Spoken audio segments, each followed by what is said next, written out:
मध्य प्रदेश की बीजेपी सरकार ने शादी या अन्य तरह का झांसा देकर धर्मांतरण करने के खिलाफ अधिसूचना जारी कर दी है। राज्यपाल आनंदीबेन पटेल की मंजूरी के बाद नए कानून में शादी के लिए अब अपना धर्म छुपाने सहित अन्य मामले में इसका उल्लंघन करने वालों को 3 से 10 साल तक की कैद और 50,000 रुपए का जुर्माना हो सकता है। मध्य प्रदेश के अतिरिक्त मुख्य सचिव राजेश रजोरा ने बताया कि राज्यपाल की मंजूरी के बाद Madhya Pradesh freedom of religion act 2021 को 27 मार्च को अधिसूचित कर इसे लागू कर दिया गया है। पिछले साल दिसंबर में प्रदेश सरकार ने अध्यादेश के जरिए ये कानून लाया था। तो मध्य प्रदेश में अब धोखे से धर्मांतरण कराने पर 10 साल की सजा होगी। शादी का झांसा देकर धर्मांतरण करने पर सजा होगी।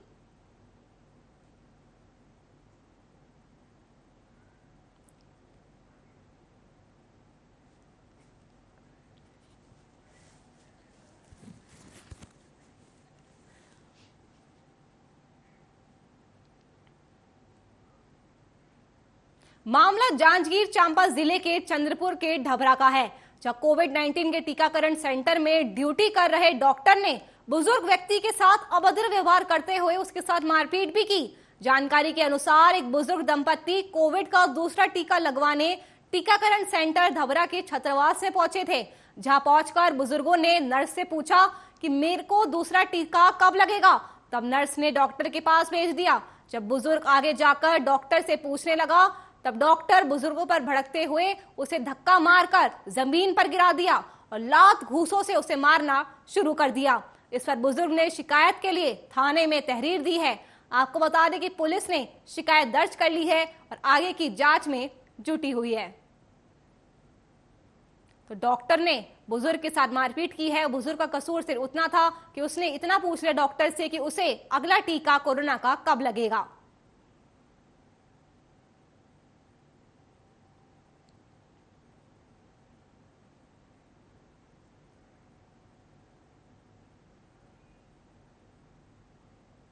तो डॉक्टर ने बुजुर्ग के साथ मारपीट की है। टीकाकरण केंद्र पर यह मारपीट हुई है।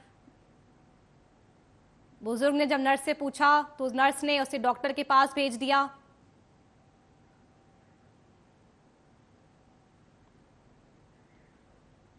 महिला जज को आपत्तिजनक तरीके से बर्थडे विश करने वाले रतलाम के वकील पर लगातार शिकंजा कसता जा रहा है। मध्य प्रदेश हाईकोर्ट ने आरोपी वकील की दिमागी जांच कराने का निर्देश दिया है। मध्य प्रदेश हाईकोर्ट की इंदौर पीठ ने मंगलवार को वकील की जमानत याचिका पर सुनवाई करते हुए कहा कि पुलिस अधीक्षक के जरिए मनोरोग चिकित्सक से जांच कराकर रिपोर्ट जल्द से जल्द सौंपी जाए। मामले की अगली सुनवाई 15 अप्रैल को होगी। मध्य प्रदेश न्यायाधीश संघ ने भी जमानत का विरोध किया है।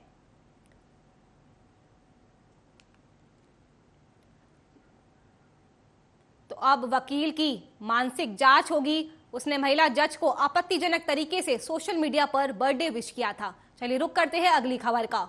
अगली खबर है छत्तीसगढ़ के पंखाजूर से, जब पुलिस को बड़ी सफलता हाथ लगी है। आपको बता दें कि मालीवाड़ा इलाके में जंगल में सोमवार को पुलिस और बदमाशों में मुठभेड़ हुई, जिसमें 5 माओवादी पुलिस के हत्थे चढ़ गए।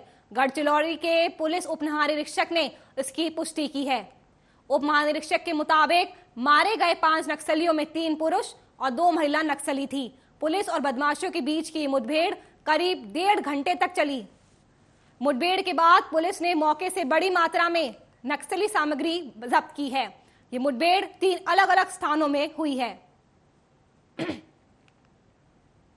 पुलिस को बड़ी कामयाबी हाथ लगी है। पुलिस को 3 माओवादी मिले हैं।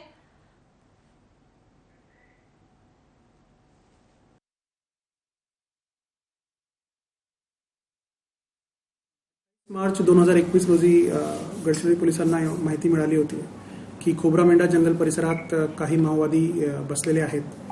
या माहिती मिळाल्यानंतर additional SP operations Manish Kalwania यांच्या नेतृत्वात C60चे काही पथक त्या ठिकाणी रवाना करण्यात आले होते। पश्चिम बंगाल में होने वाले विधानसभा चुनावों पर हर किसी की निगाहें टिकी हुई है, लेकिन अब इन्हीं चुनावों के चलते मध्य प्रदेश में सियासत गर्मा गई है। दरअसल बीजेपी ने बंगाल के लिए स्टार प्रचारकों की संशोधित सूची जारी की है। उसमें मुख्यमंत्री शिवराज सिंह चौहान के 14वें स्थान में कोई बदलाव नहीं किया गया। हालांकि सूची में राज्यसभा सांसद ज्योतिरादित्य सिंधिया का नाम जोड़ा गया, जिन्हें 24वें नंबर पर रखा गया। कांग्रेस ने इसी श्रेणी क्रम को लेकर सिंधिया पर तंज कसा है। तो शिवराज 14वें स्थान पर, तो वही सिंधिया 24वें नंबर पर है, जिसको लेकर अब कांग्रेस ने भी बीजेपी पर निशाना साधना शुरू कर दिया है।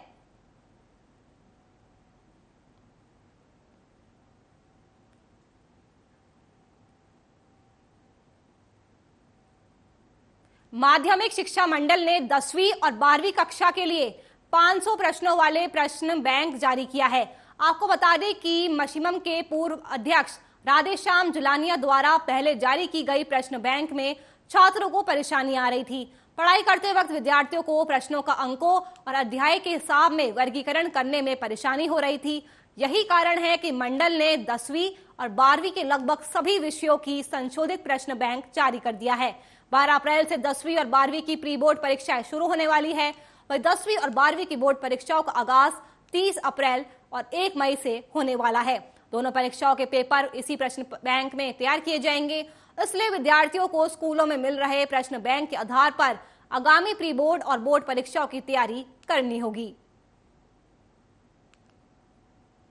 तो बोर्ड ने सभी विषयों की नई प्रश्न बैंक जारी की है, जिससे अब छात्रों को काफी ज्यादा आसानी होने वाली है।